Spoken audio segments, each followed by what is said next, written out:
करोति वाचालं पङ्गुं लङ्घयते गिरिं यत्कृपातमहं वन्दे परमानन्दमाधवम्। श्रीमन्मदनगोपालं बृन्दारण्यपुरन्दरम् श्रीगोविन्दं प्रपद्येऽहं दीनानुग्रहकारकम्। वन्दे मुकुन्दमरविन्ददलायताक्षम् कुन्देन्दुशङ्खदशनं शिशुगोपवेशम् इन्द्रादिदेवगणवन्दितपादपीठम् वृन्दावनालयं वसुदेवसूनुम् कोशलेन्द्रपदकञ्जमञ्जुलौ कोमलावजमहेशवन्दितौ जानकीकरसरोजलालितौ चिन्तकस्य मनभङ्गसंज्ञौ प्रेमयमिय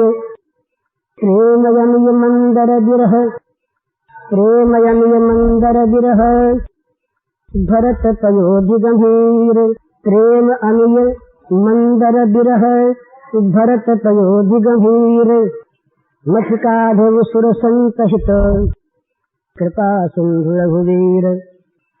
संसार के इतिहास में, संसार के आज तक के इतिहास में भरत सा उदाहरण कहीं कोई नहीं मिलता।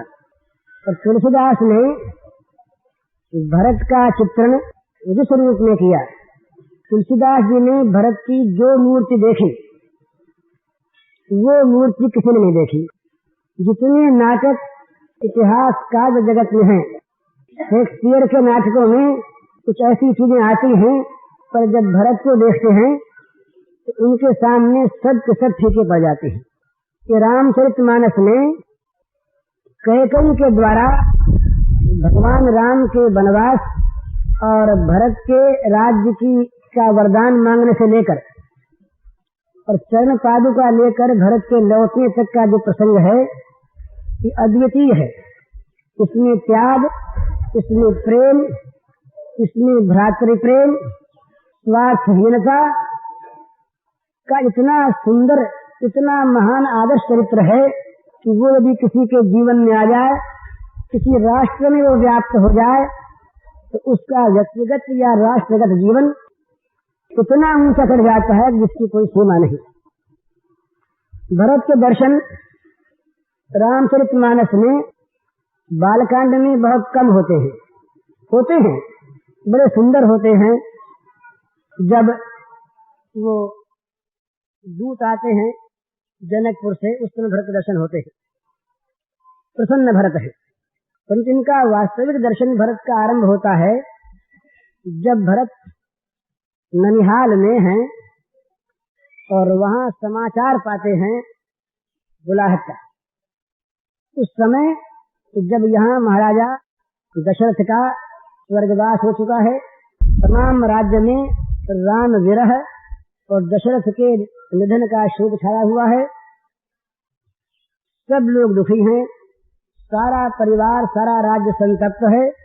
उस समय गुरु वशिष्ठ के आदेश से उनको बुलाने के लिए धावन जाते हैं और वो धावन जब उनको ले करके आते हैं और अयोध्या में उनका प्रवेश होता है, उस समय से भरत के भव्य दर्शन और बड़ी ऊंची स्थिति के दर्शन प्रारंभ होते हैं।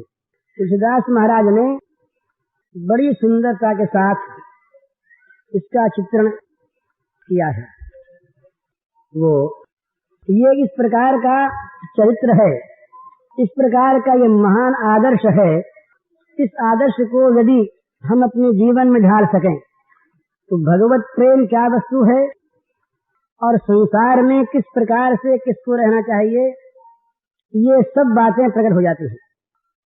तो इसीलिए कहा है कि प्रेम अमीय मंदर बिरह भरत पयोधि गंभीर मथ काढ़ेउ सुर संतहित कृपा सिंधु रघुवीर। कहते हैं कि प्रेम अमृत है, पर ये प्रेम रूपी अमृत गंभीर समुद्र के अंदर समाया हुआ था। भरत जो हैं ये हैं इस प्रेम समुद्र के, ये प्रेम अमृत के गंभीर समुद्र। तो ये समुद्र में प्रेम समाया हुआ था जैसे दूध में घी होता है, दिखता नहीं, पर कोई मथने वाला उसको जब मथ देता है तो उसमें से नवनीत निकलता है, घी निकलता है और वो बड़ा सुंदर होता है। तो इसी प्रकार से ये प्रेम रूपी अमृत भरत रूपी महान समुद्र में, गहरे समुद्र में, भरत पयोध गंभीर, बड़ा गंभीर सागर। माने किसी किसी में तो ऐसा होता है कि छोटी नदी होती है, जरा सा पानी बरसा कि नदी में बाढ़ आ गई, छलक उठी नदी। पर गंभीर समुद्र में कितना ही पानी आके प्रवेश कर जाए, वो उछलता नहीं, वो अपनी मर्यादा छोड़ता नहीं। उसका गांधीर्य जो है उसके अनंतता को ढके रखता है। इसी प्रकार से भरत हैं, ये गंभीर पयोधी हैं। इनमें से कोई देख ले ऊपर से प्रेम को, नहीं दिखते। तो इनके प्रेम का प्रकाश कैसे हुआ? तो कहा भगवान ने मंथन किया। भरत रूपी समुद्र को भगवान ने मथा। जैसे उस सागर को मथा देवता और असुरों ने, तो उसमें से अमृत निकला। तो वहां तो अमृत भी निकला, जहर भी निकला, कालकूट भी निकला। यहाँ तो केवल अमृत ही अमृत है, यहाँ जहर के लिए स्थान नहीं है। तो यहाँ पर मथा श्री राघवेंद्र ने, भगवान ने। और मथा काहे से? वहाँ जो मंदराचल था, यहाँ भी मंदराचल होना चाहिए। मंदराचल के समान बड़ा कठोर, बड़ा तीव्र, बड़ा ऊंचा, बड़ा भारी वो मंदराचल क्या है? ये जो विरह है, भगवान का वियोग। अगर कहीं ये लीला न होती, कहीं भगवान का वियोग न होता, भगवान यदि अपना वियोग भरत को न देते, तो भरत के प्रेम का किसी को पता लगता ही नहीं। इतना गंभीर सागर है वो कि अपने मुंह से कभी भरत से निकलता ही नहीं कि मेरे में प्रेम है। इतना प्रेम प्रकट होने पर भी भरत ने कभी अपने को प्रेम ही नहीं कहा। अपने को हमेशा भरत ने नीच माना। तो कभी किसी को मालूम होता ही नहीं कि भरत में प्रेम है। तो ये तो भगवान ने इस मंदराचल को डाल दिया और लगे मथने, इसमें से वो प्रेम प्रकट हो गया। भाई ये प्रकट क्यों किया भगवान ने इस प्रेम को? कि जितने भी देवता थे, जितने भी साधु महात्मा थे, ये सब प्रेम से वंचित थे। ज्ञान की बात सब कहें, पर प्रेम किसी में नहीं, ऐसा नहीं। उनके हित के लिए, सुर साधु हित, उनके हित के लिए भगवान ने मथकर इस प्रेम सागर को, भक्त रूपी प्रेम सागर को, इसमें से प्रेम को निकाल कर रख दिया। तो ये भरत की महिमा। तो भरत के प्रथम दर्शन हमें होते हैं इस रूप में, जब भरत अवध में लौट आते हैं। तो भरत जब लौटे तो भरत ने क्या देखा? श्रीहत सर सरिता बन बागा, नगर विशेष भयावन लागा। खग मृग हय गय जाहिन जोये, राम वियोग कुरोग बिगोये।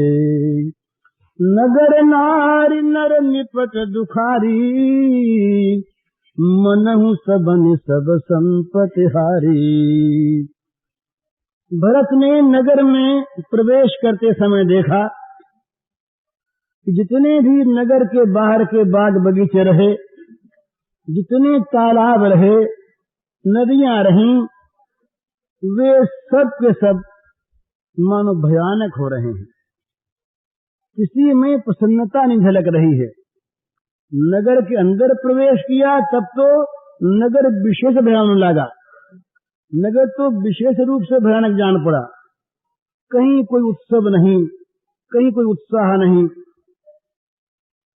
नगर में उड़ने वाले पक्षी, पाले हुए पक्षी, राजघराने के, राज दरबार के हाथी घोड़े, सरदारों के हाथी घोड़े, गाय बैल आदि पशु देखा सबको तो मानो सभी रो रहे हैं। राम के वियोग में मानो सबको इस प्रकार का एक असाध्य रोग लग गया है। इस रोग के मारे सभी क्षीण हैं, सभी मर्माहत हैं। खग मृग हय गय जाहिन जोए, राम वियोग कुरोग विजोए। राम के वियोग रूपी कुरोग से सब के सब संत्रस्त हैं। ऐसे जान पड़ते हैं कि मानो इनको असाध्य रोग हो गया है। उनको देखने से तरस आती है। फिर आगे बढ़े तो नगर के नर नारियों को देखा तो मानो वो भयानक दुख से भरे हुए, जैसे किसी की सारी संपत्ति लुट गई हो। मनु सबन सब संपत्ति हारी, मानो सबकी सारी संपत्ति लुट गई हो। इस प्रकार से सब देख पड़े। अब जब पहले भरत जी कभी जाके आते थे तो नगर के लोगों में बड़ा उत्साह, हंस के देखते, हंस के बोलते, जोहार करते, प्रणाम करते, कुशल पूछते, वे कुशल पूछते, बड़ा प्रेम था। पर आज क्या दशा है? पूर्व जन्म मिलहि न कहि कछु, गवहि जोहारहि जाए। पूर्व जन्म मिलहि न कहि कछु, गवहि जोहारहि जाए। भरत कुशल पूछ न सकहि, भय विषाद मन माहि। पुरजन नगर के रहने वाले लोग मिलते हैं पर बोलते नहीं कुछ भी, दूर से ही जल्दी में जोहार करके हट जाते हैं। और भरत को भी ये सब देख करके इतना मन में भय हो गया, विषाद हो गया कि भरत भी उनसे पूछ नहीं सकते कि तुम मजे में हो ना। ये दशा। हाट बाट नहीं जाय निहारी, जनपुर दह दिस लाग दवारी। हाट बाट अयोध्या के देखे नहीं जाते, मानो चारों तरफ आग लग गई हो और आग ने सब फूंक दिया हो। ये नगर की दशा। अब कैकेयी के महल में चलना चाहिए, वहां क्या हो रहा है। कैकेयी ने सुना कि भरत आ रहे हैं। अब तक उसके मन से दशरथ के मरने के बाद भी उसके मन से बुराई निकली नहीं थी। ये बुराई तो निकलेगी भरत जी के आचरण के द्वारा। और एक बात है, ये कैकेयी जो रही, ये भगवान श्री राघवेंद्र की सबसे अधिक प्रिय कार्य करने वाली। कैकेयी के समान त्याग करने वाली भगवान के लिए कोई जगत में हुई नहीं। भगवती सीता साथ गईं, उनका नाम अमर हो गया। कितनी पतिव्रता हैं। भरत जी ने भगवान के प्रेम का त्याग के द्वारा उदाहरण दिया, भरत जी धन्य हो गए। लक्ष्मण जी ने राम जी के लिए अपना घर द्वार त्याग दिया, उनकी बड़ी प्रशंसा है। परंतु कैकेयी को बड़े शीलवान, बड़े मृदुभाषी भरत जी ने भी गाली दी। कैकेयी को ऋषि मुनियों ने बुरा कहा। कैकेयी को जगत का आज तक का इतिहास बुराई दे रहा है। बड़े बड़े बुरे संबोधनों से कैकेयी को पुकारा जा रहा है। पर कैकेयी ने किया क्या? कैकेयी ने किया राम काज। अगर कैकेयी भगवान को वन में न भेजती तो राम के अवतार का जो मिशन है, राम के अवतार का जो महान कार्य है, वो पूरा ही न होता। तो कैकेयी ने जन्म भर, जीवन भर और जगत के जीवन भर के लिए कलंक अपने ऊपर ले लिया। अपने प्यारे राम का काम करने के लिए। ये प्रेम का सबसे ऊंचा नमूना है, जहां प्रेम की कहीं तारीफ नहीं होती, जहां उसकी निंदा होती है। सारा जगत केवल अभी नहीं, हमेशा के लिए जिसके जीवन पर थूकता है, जिससे घृणा करता है, जिसे कुटिला, कलंकिनी, पापिनी, राक्षसिनी कुछ भी बताता है, पर जिसके जीवन में राम काज करने के सिवा कुछ और है ही नहीं। ये एक जगह प्रसंग आया, इसका कुछ नमूना अध्यात्म रामायण में है। जब ये वन में कैकेयी जी गईं, तो राम अकेले में मिले। अकेले में मिलकर राम ने कहा कि माता, तुम मन में उदास न होना, तुमने तो मेरा काम किया है और ये मैंने करवाया है। सरस्वती का तो बहाना है, बेचारी मंथरा का बहाना है, करवाने वाला तो मैं हूं। तो कैकेयी ने इतना कहा वहां पर कि महाराज बड़ा कठिन काम करवाया आपने, ऐसा काम किसी और से न करवाना। कितना बड़ा कलंक।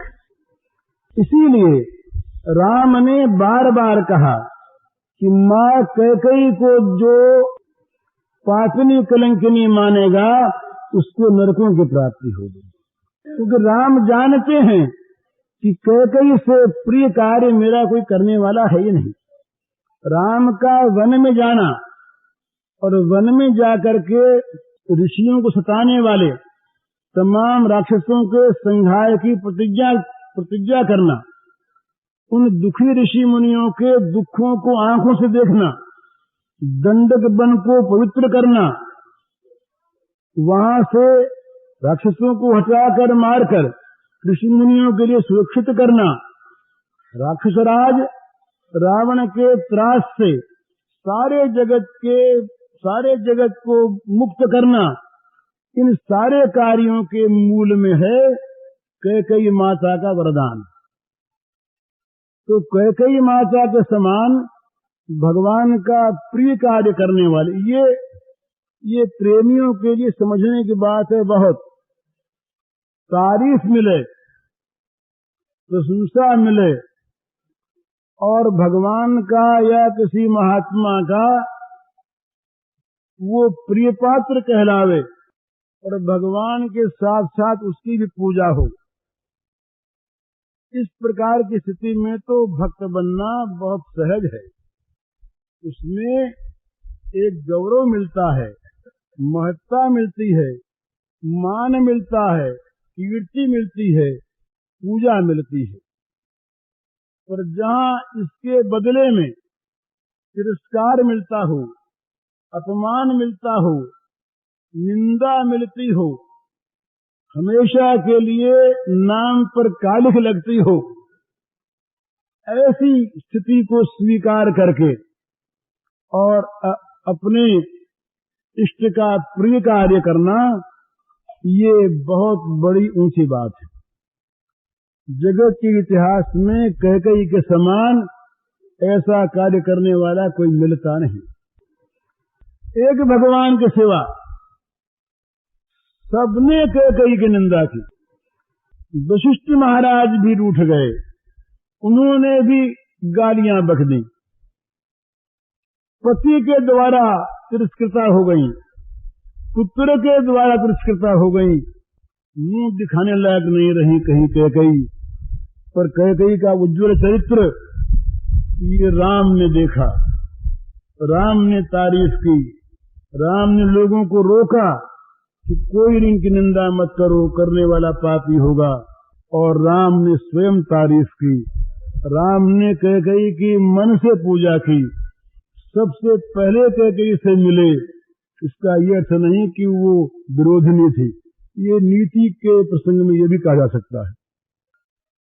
तो कैकेयी के संबंध में यहाँ जो कुछ भी वर्णन आवे, आप लोगों में से कोई भी उनके प्रति दुर्भाव न करें।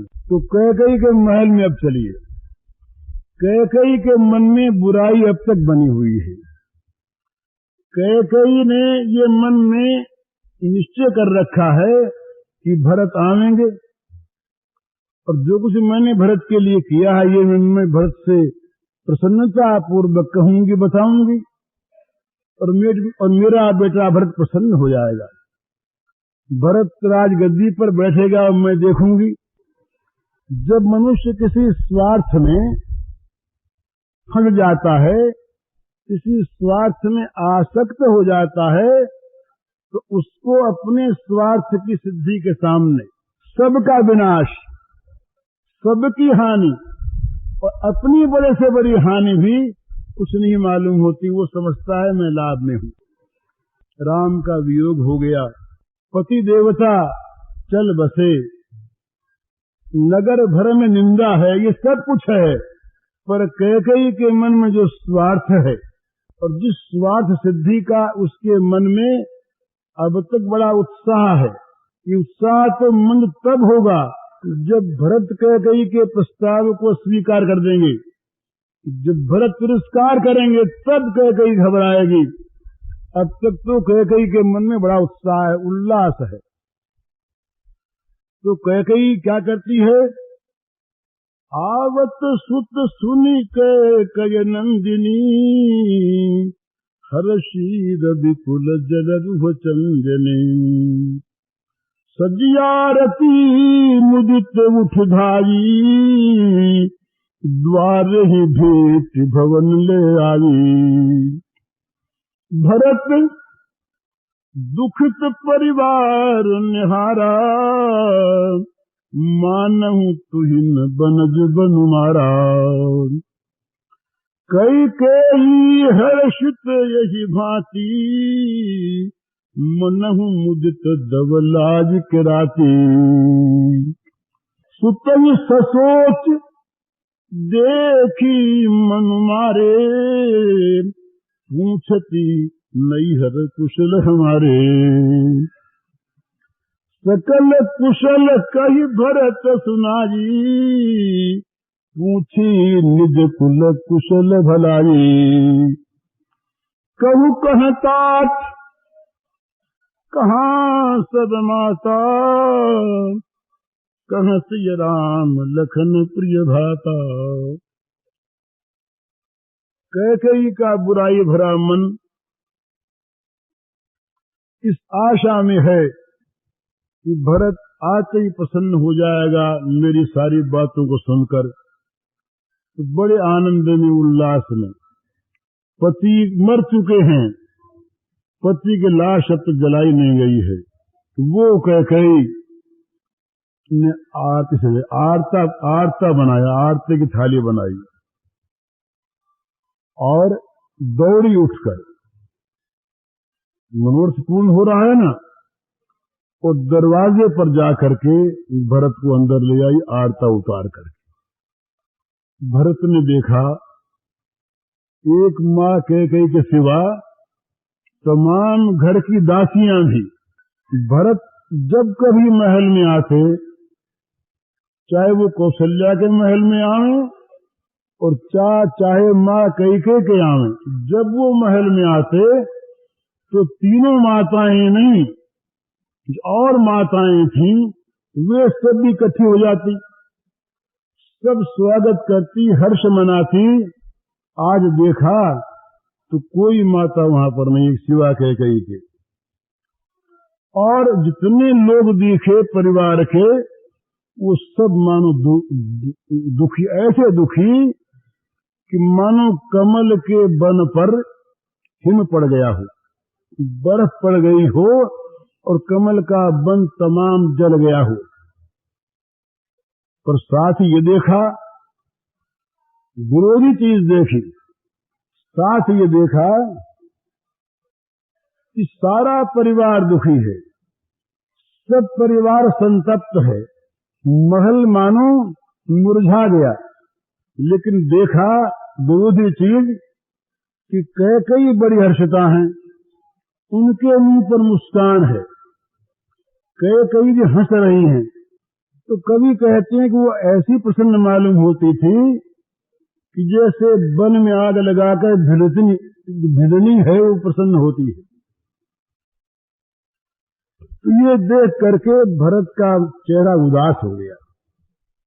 तो कैकेयी के मन में दूसरी बात है ना, ये जरा ध्यान दीजिए किस प्रकार की मनोवैज्ञानिक स्थिति होती है। कैकेयी ने अपने को सफल माना कि मैंने राम का वनवास मांग लिया और भरत का राज्य मांग लिया, तो राम वन में गए, बड़ा अच्छा हुआ, कंटक मिट गया, यहाँ रहते तो कुछ आपद विपत आती। और दशरथ महाराज मर गए, ये भी कोई बुरी बात नहीं हुई। वो रहते और वो कुछ राम के पक्ष की बात कहते तो शायद भरत लड़ जाते कि उसके अपने मन की कल्पनाएं हैं। तो यहाँ जो कुछ हुआ है इसकी तो उसे चिंता नहीं है, इसका तो उसके मन में हर्ष है। परंतु उसके मन में जब भरत को उदास देखा, ये चिंता हुई कि हमारे पीहर में तो सब खुशी है ना, ये जो उदास है तो शायद वहां कोई घटना हो गई हो।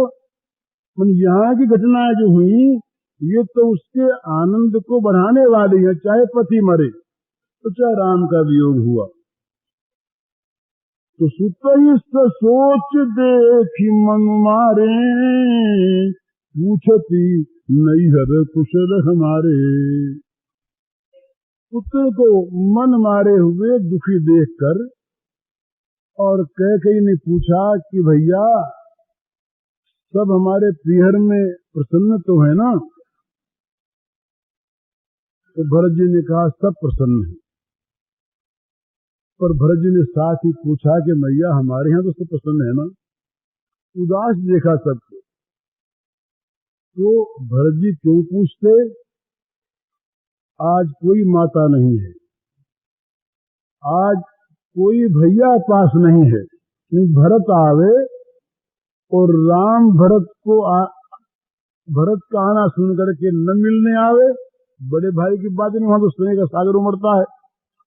तो भरत जी ने कहा कहूँ कह तात कहाँ सब माता, कह सिय राम लखन प्रिय भाता।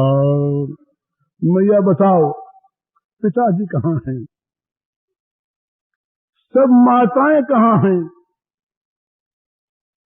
और मेरी मैया सीता कहाँ हैं, और मेरे प्यारे भाई राम लक्ष्मण कहाँ हैं, ये नहीं दिखे कोई। तो अब कैकेयी के धक्का सा लगा।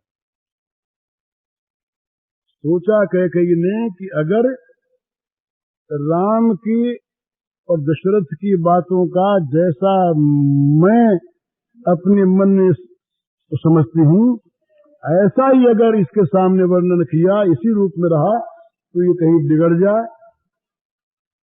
तो कैकेयी ने दंभ किया। सुनि सुत बचन स्नेह मज, कपट नीर भरी नयन, कपट नीर भरी नयन। भरत श्रवण मन शूल सम, पापिनी बोली बहन। जब भरत को देखा कि ये तो पिता की बात पूछ रहे हैं, मुझे पूछा ये नहीं कि तुमने आरती क्यों उतारी, तुम प्रसन्न क्यों हो, ये तो नहीं पूछा। पर पिता की बात पूछने पिताजी कहाँ हैं और राम कहाँ है, लक्ष्मण कहाँ है, सीता कहाँ है, तो मानो दुख दिखाती हुई, सहानुभूति प्रकट करती हुई, माने मैं भी दुखिता हूं इस बात से कि पिताजी चले गए, इसी अंश में। और उसने मन में दंभ किया और कपट के आंसू भर के वो बोली। तो वो चाहे कुछ भी बोले, उसका जो बोलना है, इस सारा बोलना, मीठा बोलना भी भरत के लिए तो वो कानों में सूल के समान चुभने वाला है, क्योंकि उसमें राम वियोग की बात आवेगी ही। दशरथ मरण की बात आवेगी, चाहे वो कितने मीठे शब्दों में कहे, तो वो तो ये तो मानती है, अब तक उसके मन से बुराई नहीं निकली है। वो मानती है कि राज्य वाली जितनी बात है, तो मरने के बाद तो हट गई। पिता के मृत्यु की बात भरत जी भूल गए।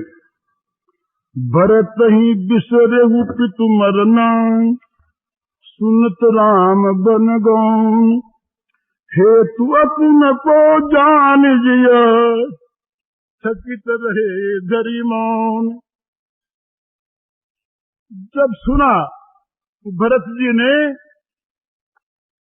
कि पिता की मृत्यु राम के वियोग में हुई और राम के वनवास का कारण मैं, तो वो स्तंभित रह गए। कुछ देर के लिए उनका हिलना, बोलना, चलना बंद हो गया, जुबान बंद हो गई, मनो पत्थर किसी मूर्ति हो गई। अरे मैं राम वन में कारण और राम का वनगमन पिता के मरण में कारण। तो पिता की मृत्यु भूल गए, राम का वनगमन सामने रहा और राम के वनगमन के सामने रहा अपना ये शरीर। ये मैं कलंकी व्याकुल हो गए। तो व्याकुल हुए। अभी तक भी कैकेयी के मन में जहर है। कैकेयी ने सोचा मन में कि ये बोलता तो है नहीं, तो जरूर इसके मन में राज्य की ओर से सम्मति है। पिता के मरने का दुख है और थोड़ा कलंक का भी डर होगा कि भाई राम वन में गए हैं। और असल दुख तो इसको जो है वो बाप के मरने का ही है। राज्य का तो दुख, इस राज्य तो इसको है सुख, तो राज्य की बात तो उसके मन में आती ही नहीं। वो तो उसके मन में है ही नहीं कि मैंने जो राज्य का संपन्न किया काम, इससे दुखी हो, तो उसकी कल्पना में नहीं है। वो केवल यही मानती है कि पिता के मरने का इसको बड़ा दुख है, बोलता नहीं, और कहीं ये शोक में इतना व्याकुल हो जाए तो फिर राज्य की गद्दी बैठने में दिक्कत करेगा, तो समझाने लगे। विकल बिलोकी सुत ही समझावती, मनहु जरे पर लोन लगावती। तात रावु नहीं सोचे जोगू, बड़े सुखत जसु की लेहु भोगू। जीवत सकल जन्म फल पाए, अंत अमर पति सदन सिधाये। अस अनुमान सोच परिहरऊ, सहित समाज राजपुर करहु। अब इसने अपना प्रस्ताव सामने रख दिया। ये बोली, हंसकर बोली, पुत्र को विकल देखकर हंसकर समझाती हुई बोली, मानो घाव पर नमक छिड़क रही हो। बोली, भैया तुमको पिताजी के मरने का बड़ा सोच है तो ठीक है, पर हमारे महाराज ऐसे थे कि उनका सोचने योग्य नहीं, चिंता की बात नहीं है। कि जब तक जीते रहे तब तक तो यहाँ उनका जीवन सफल हुआ, सब अच्छे अच्छे काम किए, बड़ी शोभा हुई, बड़ी उनकी कीर्ति वैसे हुआ, और अब मरने पर वो कहीं थोड़े गए हैं, मरे हैं वो अंत में तो अमरपति देवताओं के धाम में पधारे हैं। तो ये समझ करके तुम चिंता छोड़ दो और सबके साथ, घर वालों के साथ और मजे में राज करो।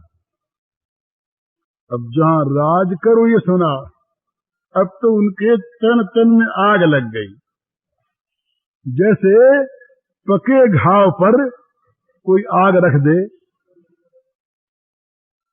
सुन सुठी सहम्यऊ राजकुमारू, पाके छत जनु लाग अंगारू। धीरज धरि। अब उनके मन में विषाद, शोक,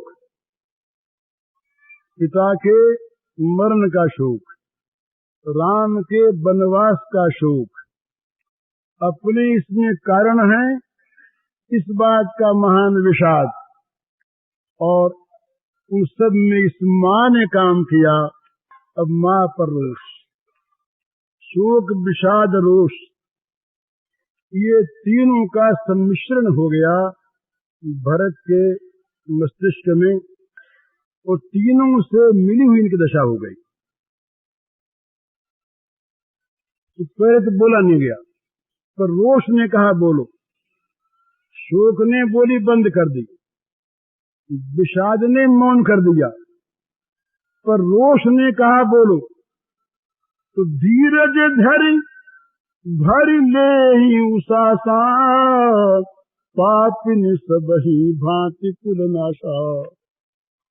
जो पे कुरुचि रही अचितोही, जनमत काहे न मारहु मोही। पेड़ काटी तय पालो सींचा, मीन जियन हित बारी उलीचा। हंस वंश दशरथ जनक, राम लखन से भाई। जननी तू जननी भजी, विदसन कछु न बसाई। जब ते कुमति कुमत जिय ठयं, खंड खंड हुई हृदय न गयं। बर मांगत मन भई न पीरा, गरिन जीह मुँह पड़े उन कीरा। भूप प्रतीति तोरी किन कीन्ही, मरण काल विधि मोति हर लीन्ही। भरत जी बोले कि पापिनी, तूने हमारे कुल का नाश कर दिया। अगर तुम्हारी ऐसी कुरुचि थी तो जन्मते ही मुझे जहर क्यों नहीं दे दिया? तूने मुझे मार डाला होता तो ये अवस्था न होती आज। तू कितनी मूर्खा है कि तेने पेड़ की जड़ काट कर और पत्तों को सींच कर तू उसे जलाना चाहती है। कोई आदमी पानी को बाहर फेंक करके मछली को जलाना चाहे, भरत को राज्य देकर, राम को वनवास देकर तू भरत का राज्य चाहती है। अगर पानी बिना मछली जी सकती हो, अगर पेड़ काटने पर पत्ते रह सकते हो, तो भरत राज्य कर सकता है। धिक्कार! ये सूर्यवंश दशरथ के समान पिता, राम लखन के समान मेरे भाई, पर तू मेरी माता हुई, तेरे पेट से मैं जन्मा, विधाता के सामने जोर नहीं है। जब से री दुर्बुद्धि तेरे मन में ये जब से दुर्विचार आया, उसी समय तेरे हृदय के टुकड़े टुकड़े क्यों नहीं हो गए? अच्छा होता तेरा हृदय टूक टूक हो गया होता। और तेरी वर मांगा कैसे? क्या राम के वनवास का वर मांगते समय तुझे पीड़ा नहीं हुई? अरे तेरी जीभ गल क्यों नहीं गई? तेरे मुंह में कीड़े क्यों नहीं पड़ गए? और राजा बड़े बुद्धिमान थे, राजा ने तेरा विश्वास कैसे कर लिया? मालूम होता है कि मृत्यु काल में उनकी बुद्धि मारी गई। तो रोष आ गया, रोष में सारी जात पर आक्षेप कर गए भरत जी महाराज।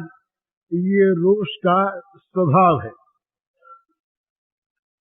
विधि उन नारी हृदय गति जानी, सकल कपट अघ अवगुण खानी।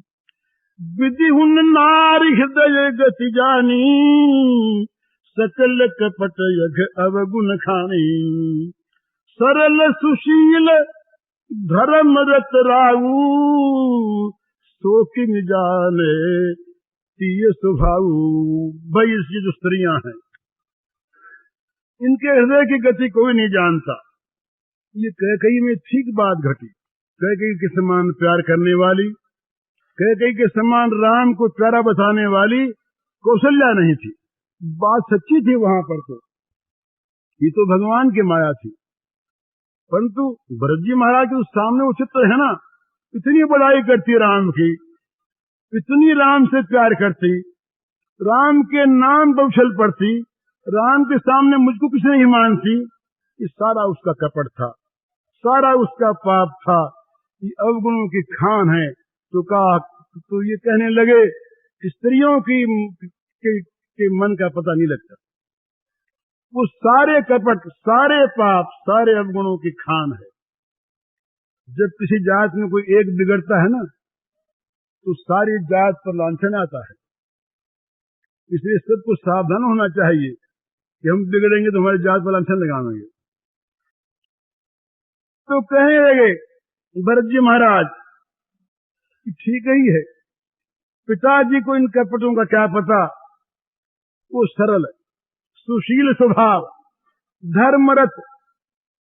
लक्ष्मण ने तो वाल्मीकि रामायण में पिता को स्त्रैण कहा है कि वो तो स्त्रैण है, नारी के वश में हो गया, बुद्धि उसकी मारी गई। पर भरत तो शील है ना। भरत कहते हैं कि पिताजी बड़े सरल, बड़े सुशील स्वभाव के, बड़े धर्मरत। उनको क्या पता कि स्त्री के हृदय में क्या बसता है। बोले क्यों इतनी बात कहते हो। बोले कहें कैसे नहीं, जो काम कैकेयी ने किया वो कर नहीं सकती। अस को जीव जंतु जग माही, जहि रघुनाथ प्राण प्रिय नाही। अस को जीव जंतु जग माही, जहि रघुनाथ प्राण प्रिय नाही। भेयति अहित राम ते उत्तोही, को तू हसी सत्य कहु मोही।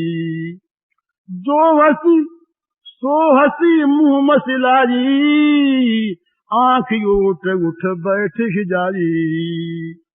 भरत जी ने कहा कि संसार में कोई ऐसा प्राणी है भी, जीव जंतुओं में कोई भी, जिसको राम प्राण प्रिय न हो।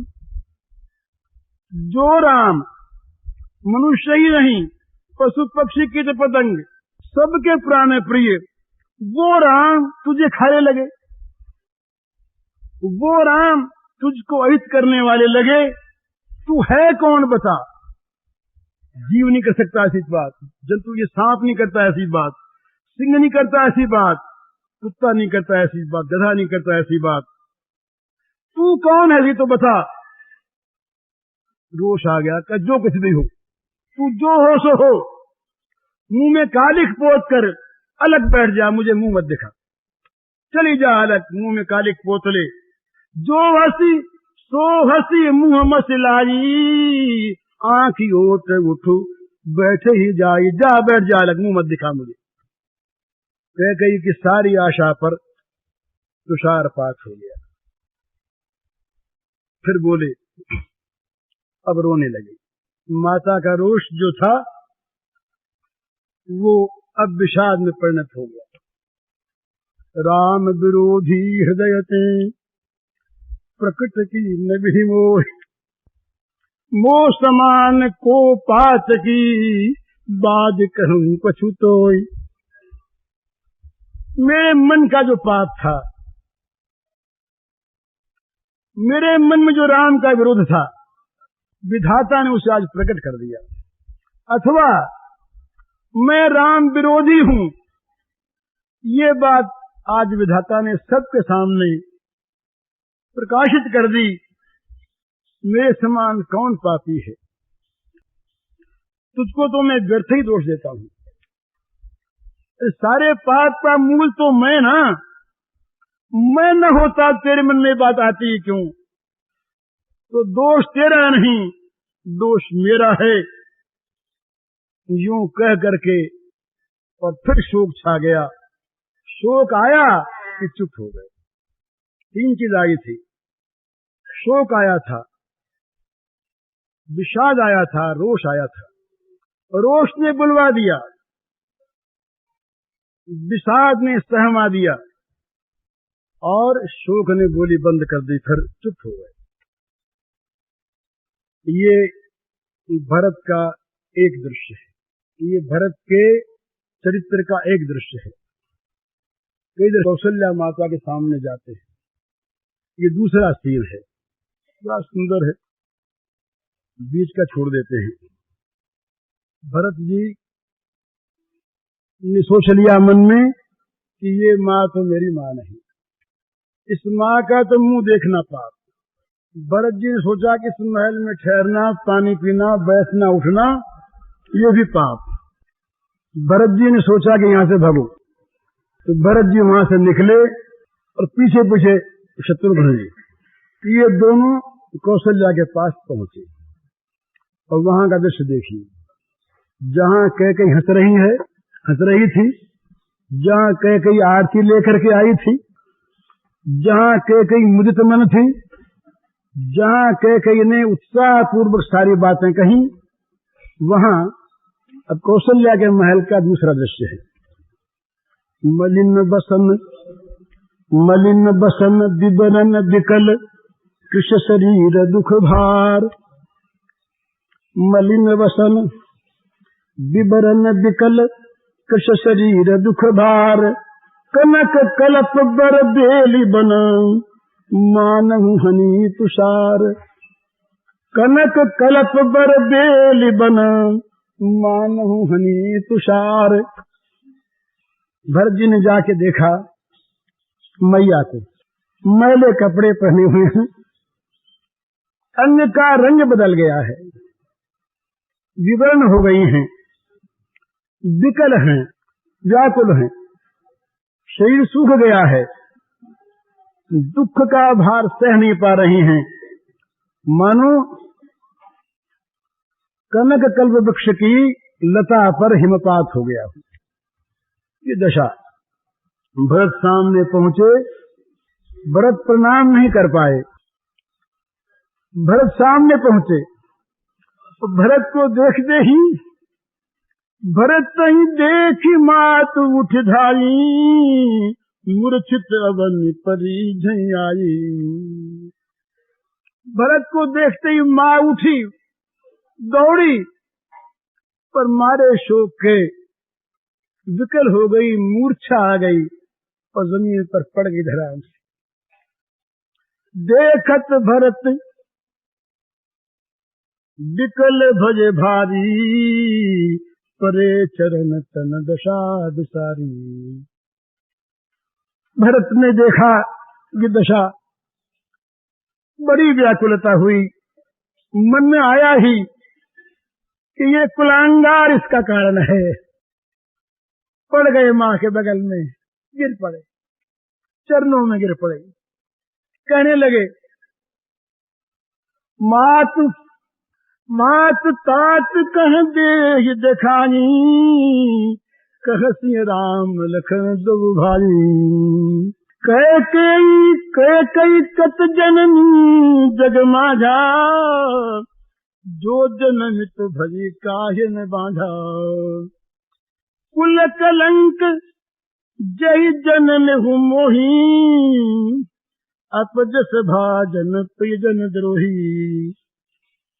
कोटि भुवन मोहि सरिस भागी। असि गति तोरी मातु जहि लागी। पितु सुरपुर बन रघुबर केतु। मैं केवल सब अनरथ हेतु। दिग मोहि भयहु बेनु बन आगी।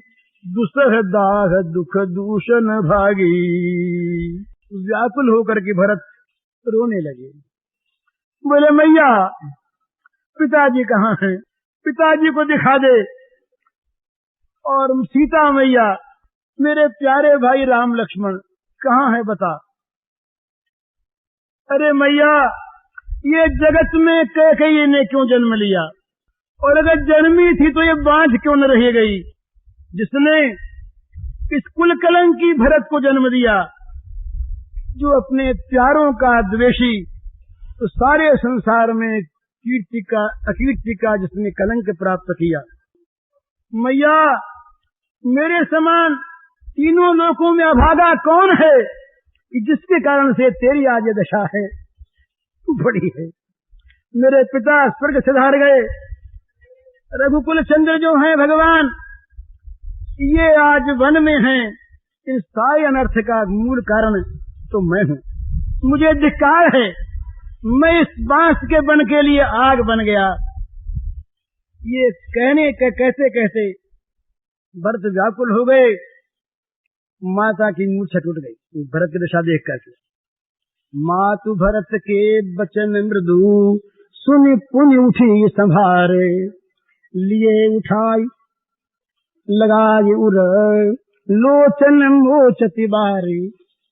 कौशल्या मैया ने देखा कि मेरा भरत कहीं मर न जाए, सावधान हुई, दुख को संभाला। उसके मृदु वचनों से भरत के मैया में चेतना आ गई। मैया ने उठ के क्या किया, भरत को उठाया, छाती से लगा लिया और अपनी आंखों से उसके सिर का अभिषेक करने लगी। बड़ी सलहदया माता। सरल सुभाय मायहि लाए, अतहित मनहु राम फिर आए। ने उंगड़ा माता का हृदय से लगा लिया माता ने। फिर लक्ष्मण को खींचा, उसको हृदय से लगा, उनको शत्रुघ्न जी को खींचा, हृदय से लगा लिया। हृदय में दो चीज है, तो माता के हृदय में दो चीज है इस समय। एक शोक है, शोक बीती हुई बात का शोक, राम बन गए। शोक होता है बीती हुई बात का। तो राम का वनगमन और स्वामी का मरण, ये दो शोक है, ये जाते नहीं मन से। और भरत का ये हाल देख करके मन में प्रेम उमड़ा, स्नेह उमड़ा। तो भेटे वो बहुरी लखन लघु भाई, शोक स्नेह हृदय समाई। कौशल्या के हृदय में शोक और स्नेह इस समाते नहीं है। लोग खड़े थे आसपास, कई का तो मंदिर सुना था। यहाँ जब राम जी आए तो सब लोग खड़े, बहुत लोग खड़े, सबने देखा। तो राम के माता की दशा देख करके सब लोगों के मन में भक्ति हो गई, श्रद्धा हो गई। कहा भाई राम की माँ है ना, ऐसे क्यों न होती। देख स्वभाव कहत सब कोई, राम मातु वसु काहे न होई।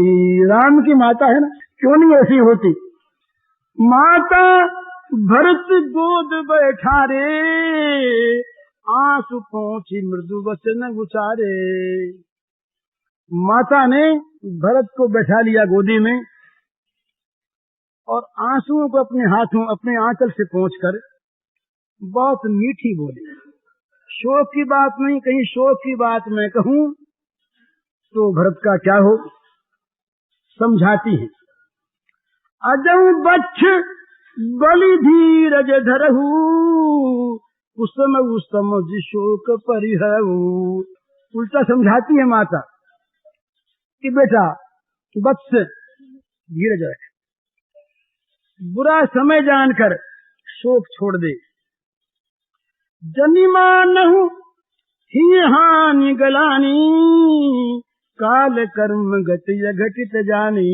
भाई काल कर्म की जो गति है, अघटित है, होनी होती है, ये समझकर धीरज धरो, हानि गलानी को छोड़ दो।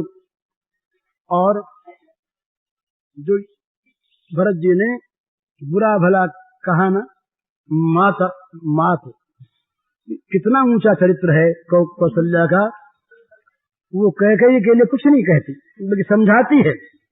काहुई दोष देहु जनिताता, भाव मुनि सद विधि बाम विधाता। शोक निकल गया मुंह से, स्नेह था, स्नेह से समझा रही थी पुत्र भरत को बड़े प्यार के साथ। बोली बेटा किसी को दोष मत दो, ये तो विधाता मेरे लिए उल्टा हो गया। शोक याद आ गया, दशरथ की मृत्यु याद आ गई, वनगमन याद आ गया। फिर बोली कि न मालूम विधाता की क्या इच्छा है, मैं बेटा जी रही हूं ना अब तक, मालूम नहीं मुझे विधाता और क्या क्या दिखावेगा। मैंने सुख देखा, मैंने राम को देखा, सीता का विवाह देखा, आज मैं देख रही हूं स्वामी नहीं है, राम भक्त राम लक्ष्मण सीता तीनों वन में गए हैं, पता नहीं विधाता और क्या दिखावेगा। जो एते हूँ दुख मोहि जियावा, अजहू को जान नहीं कातई भावा। इतने दुख पर भी जिस विधाता ने मुझको जला रखा है, पता नहीं कि उसके मन में क्या है, तो और क्या करने वाला है। अब बताने लगी क्या हुआ। पितुआयसु भूख न बसन, तात तजे रघुवीर, विस्मय हरसन हृदय कछु, पहरे बल कर तीर। बेटा, पिता की आज्ञा जानते ही राम ने गहने उतार दिए, राम ने अपने कपड़े उतार दिए। उसके मन में मैंने देखा न कोई हर्ष था, न कोई शोक था, न कोई आश्चर्य था, मन कुछ हुआ ही नहीं। उसने खुशी खुशी बलकर वस्त्र पहन लिए। मुख प्रसन्न मन रागन रोषु, सब कर सद विधि करि परितोषु। चले विपिन सुनि सिय संग लागी, रहि न राम चरण अनुरागी। सुनतई लखन चले उठि साथा, रहि न जतन किए रघुनाथा। तब रघुपति सबहि सिरुनाई, चले संग से अरु लघु भाई। राम लखन प्रिय बनहि सिधाए, गयउ न संग न प्राण पठाए। ये सदु भा इन आँख न आगे, तऊ न तजा तनु जीव यभागे। मोहिन लाज निज नेह निहारी, राम सरिस सुत मैं महतारी। जिये मरे भल भूपति जाना, मोर हृदय सतकुलिश समाना। मैया बोली, बेटा, राम के बन जाते समय उसका मुख बड़ा प्रसन्न था, न किसी से राग था उसका, न कहीं द्वेष था। जब राम बन जाने लगा तो सीता साथ बोली, तुम मां समझाया नहीं। बेटा, उसका राम के चरणों में बड़ा प्रेम था, वो मानी नहीं। और जब राम चलने लगे तो लक्ष्मण भी उठकर साथ हो लिए। लक्ष्मण को राम ने समझाया, पर लक्ष्मण माने नहीं। तब राम ने उनको भी साथ ले लिया, सबको सिर नवाया। इस प्रकार से बेटा देख, राम लक्ष्मण भरत, राम लक्ष्मण सीता तीनों वन को चले गए, लेकिन मैं भागनी, न मैं साथ गई और न मैंने प्राणों को साथ भेजा। इन्हीं आंखों के सामने ये सब घटनाएं हो गई, पर इस अभागे जीव ने शरीर का त्याग नहीं किया। ऐसी अभागी में हूं। अपनी ओर देख करके मुझे लाज भी नहीं आती। राम सा बेटा और उसकी मैं मां, भाई जीना मरने का जो रहस्य है भला तो राजा ने समझा। राम के संयोग में रहे और वियोग में प्राण त्याग कर दिए। बेटा, मेरा हृदय तो 100 वज्रों के समान कठोर है। कौशल्या के वचन सुनी भरत सहित निवास, व्याकुल दिल पतराज गृह, मानहु शोक निवास। कौशल्या के वचनों को सुन करके भरत जी के सहित सारा निवास व्याकुल होके विलाप करने लगा। मानो राजमहल नहीं रहा, ये शोक महल हो गया। व्याकुल दिल पतराज गृह, मानहु शोक निवास। ये राजमंदिर, राजमहल नहीं रहा, ये शोक महल हो गया।